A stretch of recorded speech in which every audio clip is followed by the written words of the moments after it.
And welcome back, everyone, to Box Office Report. Let's make this a little bit larger, shall we? Box Office Report today on the 22nd of March, 2026. Man, March is almost over. We are now basically a quarter of the way through the year. Where did the time go? But Project Hail Mary, as I predicted, would be number one. And it actually came in even above the predictions, even the new predictions, at over $80 million. Giving it the highest opening weekend currently of 2026, which is fantastic. Hoppers had another really good weekend drop, dropping only 37.2%, making around 18 million.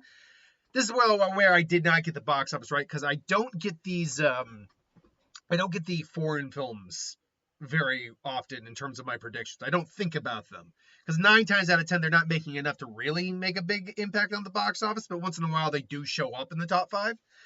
I'll do my best not to butcher this. The Revenge. Is the D silent? Oh, I didn't even think about that. Is the D silent? Harandar? It's either Durandar or Harandar. If the D is silent, it's Harandar. The Revenge made 9.5 million. Ready or Not 2 debuts with about 9.1 million. I was looking at the 2 there thinking that's 2. And then Reminders of Him made our 8 million. 8 million. It did drop about 55%, but it's you get there now. Project Hail Mary, that's our big thing to talk about this week. It actually came in well over the original predictions, which were only around 40-ish to 50 million initially. For a $200 million film, those aren't good numbers. But then the prediction went up to about 70, I think it was like between 65 and 70 something million dollars. And now we even exceeded that at 80 million. Now for a $200 million film, is that good? It's a number where you can make your money back. I think that's the best way to look at it. It is a number where you can definitely make your money back. At opening at only 40-ish million, that would have been really, really hard for a $200 million film. But at 80 million, if this film has the legs that Mary may have, this could definitely clean up. But 80 million, 60 million internationally for a worldwide total of basically $141 million. Not the worst start in the world. Not the greatest either, but again, a far cry better than what we were initially thinking this film was going to open up on. And I think it deserves frankly better. I think this deserves to probably be a $100 million plus opening film. Not necessarily a record breaker, but definitely I think a $100 million plus opening film. And it really is, at least in my opinion, and a lot of other people's opinions, admittedly, the first Best Picture nominee of 2026. It has heart, humor, peril. You are again. I quote my girlfriend this. She said, "I don't know when I started crying. All I know is I didn't stop crying." But it's a film that makes us remember why we love the movies and think words here. Why we love the movies and kind of gives us a little bit of hope in humanity, especially in these times. So I really like the fact that it was able to really really climb up in terms of its predictions and actually land a solid opening weekend, which I think is a combination of interest, obviously, but word of mouth, because the word of mouth on this film was great. And you also have people who are fans of the book. It probably came in to help out quite a bit, however many people that is. Now, will this film ultimately make its money back? That's tough. Because this film actually did have a solid marketing budget, at least probably around 100 million. You are looking at a film that is probably going to have to clear 450 just to break even, especially on a $200 million budget. Is that impossible? It's going to come down to how good are those legs domestically and internationally. But then is the international going to pick up and we're going to see some real big leaps and bounds with the international? Because this film can come in and make another 300 to 400 million internationally, which a lot of films can do, then this film will do just fine. But this film only makes maybe another 150 internationally. Well, that's not going to be enough. Even if somehow the domestic takes like a 20% drop next week, that wouldn't be enough. The only way I could see that working is if the film somehow goes up next week or takes barely even a percent drop. Then you might actually have an argument on your case. Or argument on your hand for that case. But we'll just have to wait and see what the long run is for it. But it's a great movie. I believe also now has bumped a film out of the all-time box office opening weekends for March, if I'm not mistaken. Weekend records. Hold on. Let's try this again. All-time. Sorry. I want not daily records. I want weekend records. I went to daily by mistake. March. Okay. So the all-time record holder for March is Beauty and the Beast at 174. However, let's see here. Project Hail Mary, actually, yes, it bumped. Well, okay. It might not have bumped out Godzilla and Kong New Empire. It's only about 500 grand above it. So when the actuals come in, it might be above or below it. So we'll have to wait and see tomorrow when the actuals come in. But it may have just bumped Godzilla. Oh, no, actually, no. I'm sorry. I'm misreading this. Godzilla's number 10. This is number 9. So that means it bumped out. Either way, Oz the Great and Powerful got bumped out. That's what happened. Either way. So it is now part of the all-time highest opening weekend club in March. So good for it. Absolutely. Coming in at number 2, once again, Hoppers. Now, someone made a point saying that Hoppers is actually not in a good state because of where how much is made on the actuals, all that. And I did forget to add that into my commentary about why it looked like Hoppers was doing a good job. Because it did look like Hoppers was having a good run, all things considered. And it still looks like it's having a good run, which we'll address in a second. But I do have to partially agree with the person who said that it's not as good as it looks. And they were right. It's not as good as it looks. On $150 million, you're looking at a film probably made with about a $75 million marketing budget. You still need the film to hit, roughly speaking, about 345, give or take. Give or take, roughly. Actually, not even 345. Hold on, what is the number on that? 225 would be that. Then you add half of that on there if I'm rounding that up. 250. No, 345. Like we're around 340.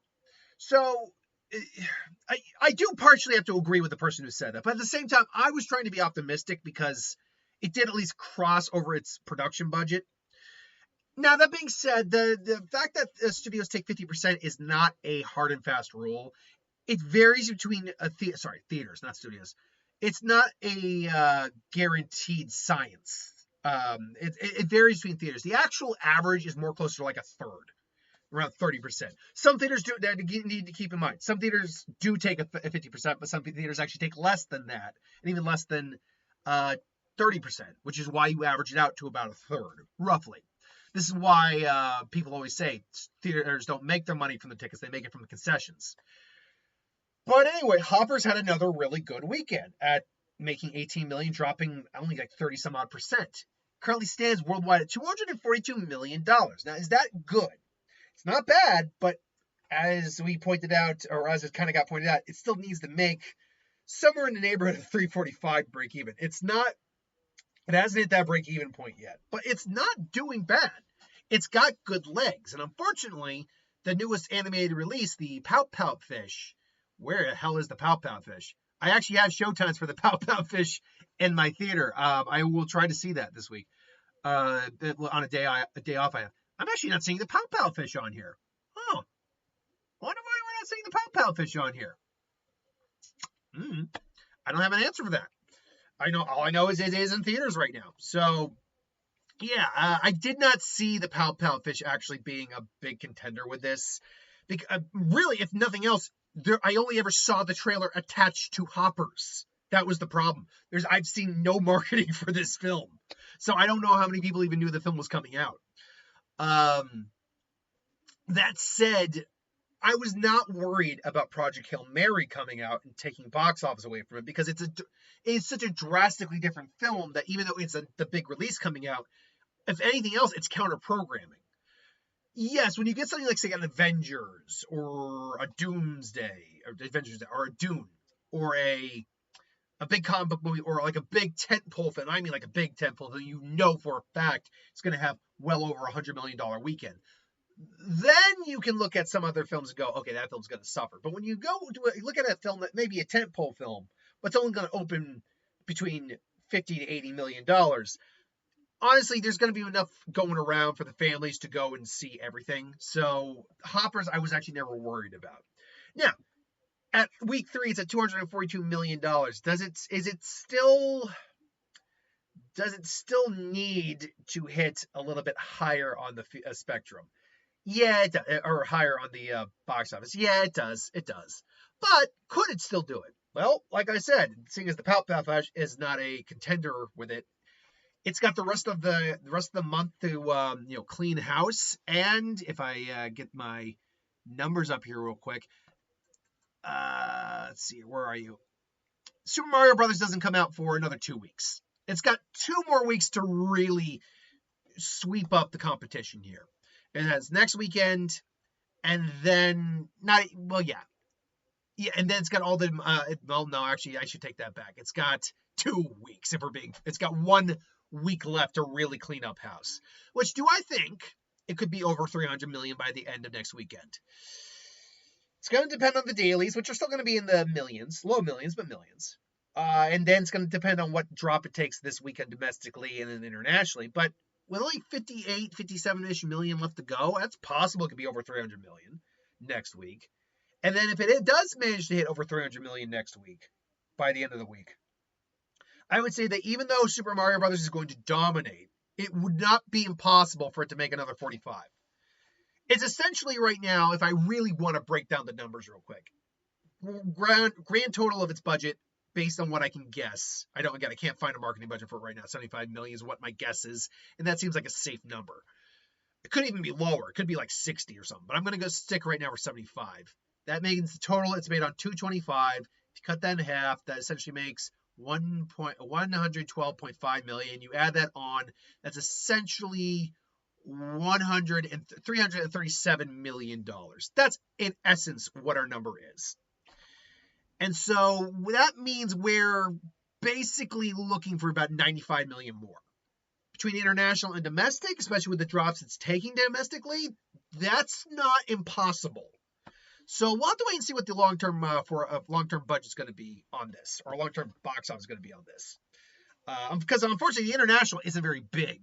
You would imagine like more high-profile animated films that get good reviews would be big world over, but unfortunately not. Then we got, again, the either Durandar or Durandar, depending on the pronunciation. The Revenge, $9.5 million. Worldwide, it is 13.5. Singer Renji descends deeper into his alias. It's a spy-based movie. Okay, cool. Not a movie I'd probably go out and see, mostly because I don't have the expendable funds or the time to be seeing every single movie that comes out. So I do have to be picky and choosy. Like I'm actually do want to see an extra movie this week, because the only real movie we got coming out is They Will Kill You, and me and my girlfriend are going to see that on Thursday if we can. But I have a couple days off this week, so I'm going to try to at least see one of the other movies that came out. And I know I got showtimes for the Pout Pout Fish, so I'm maybe going to try to do that. Then you might be asking, perfect segue, why am I not going to go see Ready or Not 2, Here I Come? Well, we're interested, but I haven't seen the first one. Now, I know how the first one ends, so I'm pretty caught up on it. So I guess I could see it. But I kind of want to do the Pout Pout Fish, I'm going to be honest. So, let's see here. That being said, it's Ready or Not 2 opened with 9.1, 11 million, about 12 million worldwide. But when I checked, I think it's only on like a $14 million budget, $15 million budget. It had a decent marketing campaign, though. I'm not saying like it's 50 million, but it's about probably 20 million, give or take. So you're looking at a film made somewhere on the neighborhood of $35 to $45 million. That means roughly, the film has to hit about 53 million to break even. This is the problem, and I bring this up once in a while when we see films like this that get good reviews overall and actually open on the formulaic number of over 50% of their budget. That should be good. But the problem just comes down to there is just so less room for you to reap your profit back week to week based on your drop-offs. If you open on 10 million and your budget is 15 million, that should be great. But if you drop 50% the first week, which would be an average drop-off, well, now you're only making 5 million back. And then if you drop, say, 30 million the next week, now you're only making 2 million back. Conversely, if your budget is about, say, 150 million, but you open on 100 million, well, now you make another 50 million on top of that. That's different. And then just the space between is so much larger. The ground you need to cover is just so much. It's so larger, but in a good way. There's more room for you to wiggle room, and then your dailies are also going to be a lot stronger. Compared a $15 million daily, meaning like day to day, weekday, you might, if you're lucky, get $1 million per day, and that's lucky. Matinee, you might see $1 million. The other days, you might see like under $1 million. Whereas again, you get a $200 million opening film. $200 million opening films, will easily gross tens of $millions on the weekdays alone that first week. So unfortunately, with these smaller budgets, the opening on 50% or more is really important. Like, it's actually really important that if you can, to kind of open on your budget amount. So I don't think Ready or Not 2 is really going to do very well in the long term, sadly. But, who knows? Maybe it can have some sort of long-term success. Maybe the International will come and save it. Reminders of Him. Okay, so this and Undertow I'll definitely talk about because someone was able to. I found the budget afterwards and someone brought it up in the comments. So Reminders of Him was made on about $25 million. And I definitely remember it not having a strong marketing budget. Like 15 million probably is what we're looking at. So you're looking at a film made on somewhere in the neighborhood of 40 million, maybe. Because all they did was show the same trailer over and over again. And yeah, it's already at $54 million. That's actually really good. Even though it took about a 55% drop, that's about an average drop. And so really, this film's going to make its money back by the end of the week. It will be profitable, which is good. Universal needs a win this year. I mean, they haven't had too many bad hits, but they haven't had a huge win yet. So, and this won't be a huge win, but it'll be a win, so that's good. Scream 7 made $4.3 million, making it currently at $193.8 million. Might as well round it up to 94. That does put it officially, now confirmed, highest grossing of the franchise.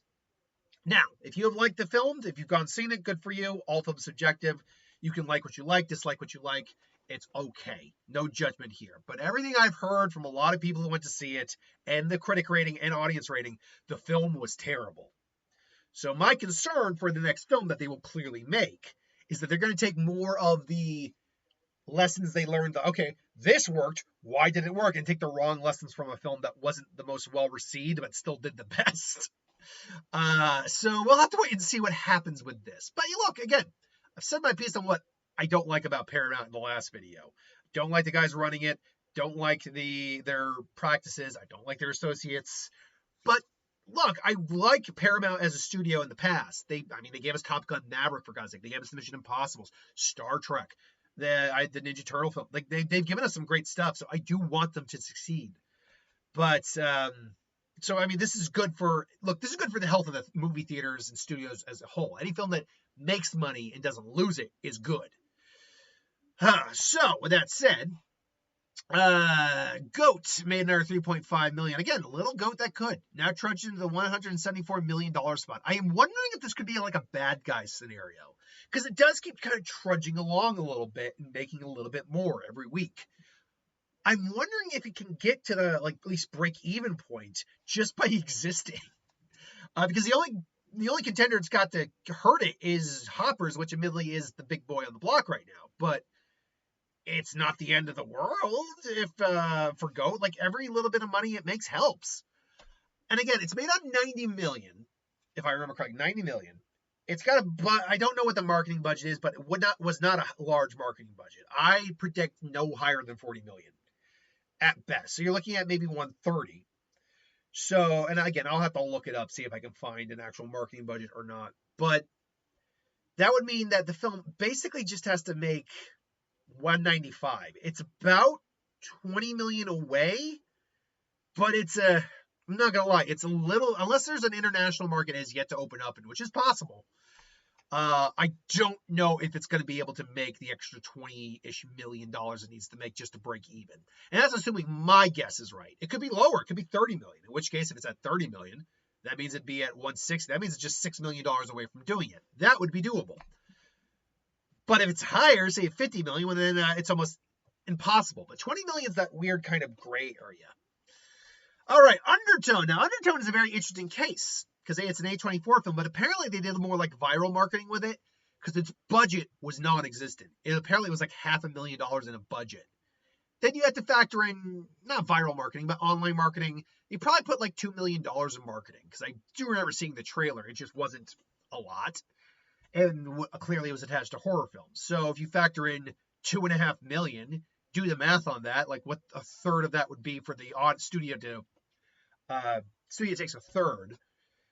So so that means the film would have had to hypothetically make about 3 some odd million. It did that, clearly. It made 10 million, actually, when you take the 30% out.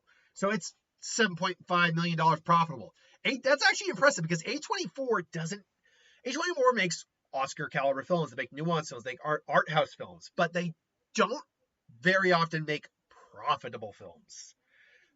Because usually the budget's like low enough to be like 20, 30, 40, whatever, but it's not enough for it to reap its budget because they don't usually make big crowd going films. But I think maybe they're taking some lessons from like from like Blumhouse, some other studios, and they started kind of going into the more lower budget projects that can earn them a buck. And clearly, $10 million profit is good money. There's nothing wrong with that. Then we get into the remaining few movies, that are out right now. And let's see here. I can look at least a couple of these real quick. Wuthering Heights have been less than $500,000. We took a big jump. But look, it's profitable at this point. $234 million. That made its money back. I said my piece on that. Moving on. Avatar Fire and Ash is still somehow around. It's still somehow around. But it's like whatever it's making is just basically the empty vapors in the air. Man, 3 weeks in and The Bride is now under almost $250,000. That's just, oh man. Talk about a film that came and went like a fart in the wind after all, kind of like the previews and hype. Send Help made under $250,000. It's also pretty done its run. And finally, Zootopia 2 also done its run. But look, you want to talk about the highest grossing animated film of all time, and yes, it is. I will hear no arguments to the contrary. Good for it. So this week we have They Will Kill You as your true big wide release. It's really your only wide release. Yeah, you get these two films, Mirror Number 3 and Marked by Sophia, but I think there's one called You, Me, and Tuscany. Is that coming out this week? No, that's in April. But ultimately, like, those are not going to really be wide release. Seems to mean like at least 500 screens is what my guess is. So what will the box office look like? Well, Project Hail Mary, I think, is going to be number 1 next week. I think that's a given. The question is, will they kill you? The problem is, They Will Kill You is very much in the same vein as a movie like Ready or Not 2. So I think that's kind of our gauge. And it's not even a known franchise. So it's a new franchise, new movie. So I would say, but Ready or Not 2 is going to take a hit next week. So I'll let you go Hoppers, They Will Kill You, Ready or Not 2, and then Reminders of Him. That will be my prediction for next week. Again, Project Hail Mary, Hoppers, They Will Kill You, Ready or Not 2, or Reminders of Him. I could be dead wrong on this, but let me know what you think. Until then, thanks for watching. Hope you enjoyed, and I'll see you next time. Later.